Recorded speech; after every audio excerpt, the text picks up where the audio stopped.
کبھی منافق آپ کو فجر کی نماز پہ نظر نہیں آئے گا۔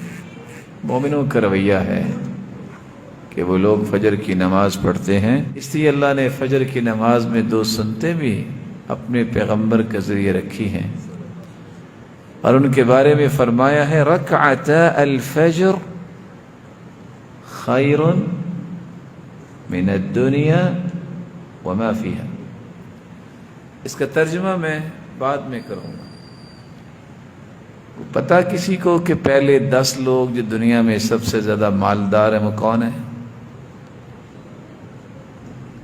بولیے۔ آج کے دور کے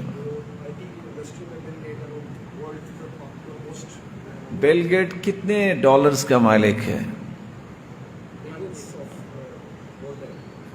بلینز ہے نا، ایک نام ہے۔ یہ جتنی دنیا کا مالک بل گیٹس ہے وہ تو صرف اس پیسے کا مالک ہے، دنیا کا مالک نہیں ہے۔ حدیث کہتی ہے رکعتا الفجر خیر من الدنیا وما فیہا۔ ڈالرز کی بات نہیں ہو رہی، یہ ڈالرز اور یورو اور دینار اور درم اور ریال اور کپس اور ین اور رنگٹ، یہ سارے کے سارے عملے نہیں، جتنی دنیا ہے اور جو کچھ اس میں ہے، ان سب کو بیچ بھی دیا جائے تو 2 رکعتوں کی قیمت ادا نہیں ہو سکتی۔ یہی وجہ ہے اللہ کی رسول صلی اللہ علیہ وسلم نے پوری زندگی، سفر ہو یا حضر ہو، صبح کی سنتیں نہیں چھوڑی، وتر نہیں چھوڑا۔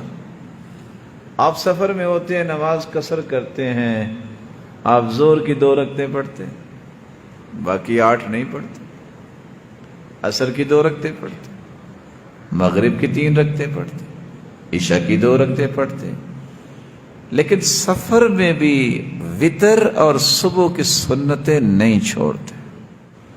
اور فجر کی نماز اس لیے بھی اللہ جلال نے اس کی قسم اٹھائی ہے کہ فجر کو ڈیوٹیاں چینج ہوتی ہیں۔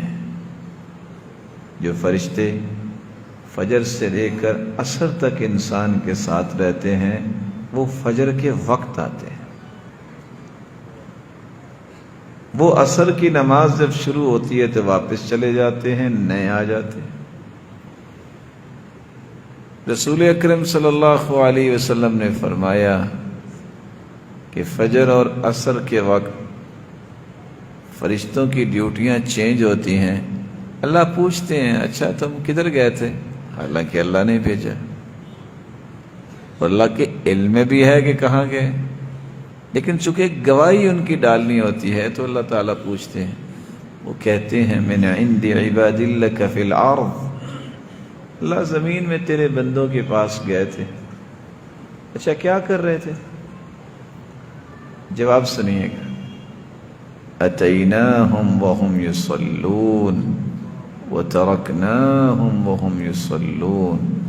اللہ جب گئے تب بھی نماز ہی پڑھ رہے تھے، جب آئے ہیں تو تب بھی نماز ہی پڑھ رہے تھے۔